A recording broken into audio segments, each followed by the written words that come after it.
Have you ever noticed when you ask someone to talk about a change they're making for the better in their personal lives, they're often really energetic. Whether it's training for a marathon, picking up an old hobby, or learning a new skill, for most people, self-transformation projects occupy a very positive emotional space. Self-transformation is empowering, energizing, even exhilarating. I mean, just take a look at some of the titles of self-help books. Awaken the Giant Within, Practicing the Power of Now. Or here's a great one we can all relate to. You Are a Badass. How to Stop Doubting Your Greatness and Start Living an Awesome Life. When it comes to self-transformation, you can't help but get a sense of the excitement. But there's another type of transformation that occupies a very different emotional space: the transformation of organizations. If you're like most people, when you hear the words, our organization is going to start a transformation, you're thinking, uh-oh, layoffs. The blood drains from your face, your mind goes into overdrive, frantically searching for some place to run and hide. Well, you can run, but you really can't hide. Most of us spend the majority of our waking hours involved in organizations. And due to changes in globalization, changes due to advances in technology and other factors, the reality is our organizations are constantly having to adapt. In fact, I call this the era of always-on transformation. When I shared this idea with my wife, Nicola, she said, always-on transformation? That sounds exhausting. And that may be exactly what you're thinking. And you would be right, particularly if we continue to approach the transformation of organizations the way we always have been. But because we can't hide, we need to sort out two things. First, why is transformation so exhausting? And second, how do we fix it? First of all, let's acknowledge that change is hard. People naturally resist change, especially when it's imposed on them. But there are things that organizations do that make change even harder and more exhausting for people than it needs to be. First of all, leaders often wait too long to act. As a result, everything is happening in crisis mode, which of course tends to be exhausting. Or, given the urgency, what they'll do is they'll just focus on the short-term results, but that doesn't give any hope for the future. Or they'll just take a superficial, one-off approach, hoping that they can return back to business as usual as soon as the crisis is over.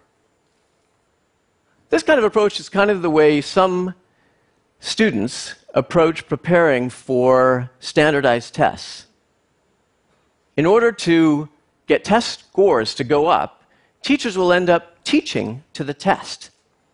Now, that approach can work. Test results often do go up, but it fails the fundamental goal of education, to prepare students to succeed over the long term.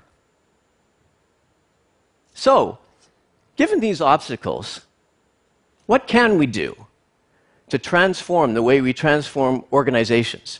So rather than being exhausting, it's actually empowering and energizing. To do that, we need to focus on 5 strategic imperatives, all of which have one thing in common: putting people first. The first imperative for putting people first is to inspire through purpose. Most transformations have financial and operational goals. These are important, and they can be energizing to leaders, but they tend not to be very motivating to most people in the organization. To motivate more broadly, the transformation needs to connect with a deeper sense of purpose. Take Lego. The Lego Group has become an extraordinary global company. Under their very capable leadership, they've actually undergone a series of transformations. While each of these has had a very specific focus, The North Star, linking and guiding all of them, has been LEGO's powerful purpose. Inspire and develop the builders of tomorrow. Expanding globally, it's not about increasing sales, but about giving millions of additional children access to LEGO building bricks. Investment and innovation, it's not about developing new products, but about enabling more children to experience the joy of learning through play. Not surprisingly, that deep sense of purpose tends to be highly motivating to LEGO's people. The second imperative for putting people first is to go all in. Too many transformations are nothing more than headcount cutting exercises, layoffs under the guise of transformation. In the face of relentless competition, it may well be that you will have to take the painful decision to downsize the organization, just as you may have to lose some weight in order to run a marathon. But losing weight alone will not get you across the finish line with a winning time. To win, you need to go all in. You need to go all in. Rather than just cutting costs, you need to think about initiatives that will enable you to win in the medium term, initiatives to drive growth, actions that will fundamentally change the way the company operates, and very importantly, investments to develop the leadership and the talent. The third imperative for putting people first is to enable people with the capabilities that they need to succeed during the transformation and beyond. Over the years, I've competed in a number of triathlons. Frankly, I'm not that good. But I do have one distinct capability. I am remarkably fast at finding my bike. By the time I finish the swim, almost all the bikes are already gone. Real triathletes know that each leg, the swim, the bike, the run, really requires different capabilities, different tools, different skills, different techniques. Likewise, when we transform organizations, we need to be sure that we're giving our people the skills and the tools they need along the way. Kronos, a global software company, recognized the need to transfer from building products, software products, to building software as a service. To enable its people to take that transformation, first of all, they invested in new tools that would enable their employees to monitor the usage of the features as well as customer satisfaction with the new service. They also invested in skill development so that their employees would be able to resolve customer service problems on the spot. And very importantly, they also reinforced the collaborative behaviors that would be required to deliver an end-to-end seamless customer experience. Because of these investments, rather than feeling overwhelmed by the transformation, Kronos employees actually felt energized and empowered in their new roles. In the era of always-on transformation, change is a constant. My fourth imperative, therefore, is to instill a culture of continuous learning. When Satya Nadella became the CEO of Microsoft in February 2014, he embarked on an ambitious transformation journey to prepare the company to compete in a mobile-first, cloud-first world. This included changes to strategy, the organization, and very importantly, the culture. Microsoft's culture at the time was one of silos and internal competition, not exactly conducive to learning. Nadella took this head-on.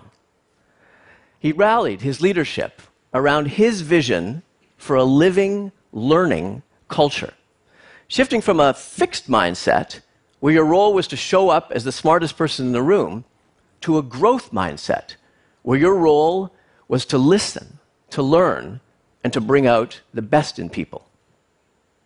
While early days, Microsoft employees already noticed a shift in the culture. Clear evidence of Microsoft putting people first. My fifth and final imperative is specifically for leaders. In a transformation, a leader needs to have a vision, a clear roadmap with milestones, and then you need to hold people accountable for results. In other words, you need to be directive. But in order to capture the hearts and minds of people, you also need to be inclusive. Inclusive leadership is critical to putting people first. I live in the San Francisco Bay Area, and right now, our basketball team is the best in the league. We won the 2015 championship, and we're favored to win again this year. There are many explanations for this.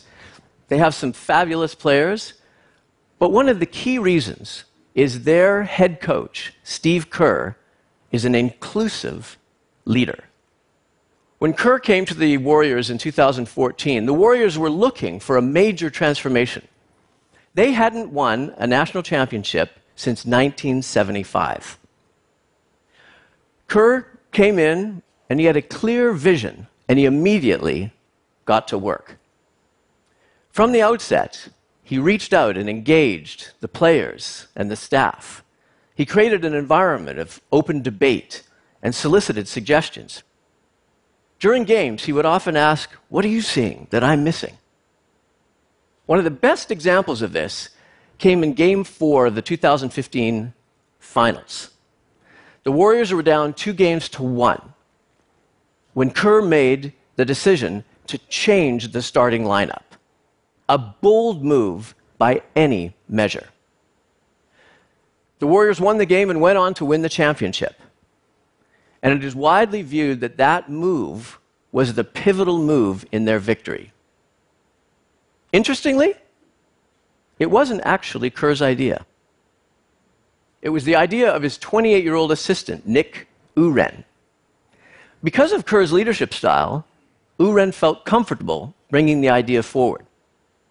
And Kerr not only listened, but he implemented the idea, and then afterwards gave Uren all the credit. Actions all consistent with Kerr's highly inclusive approach to leadership.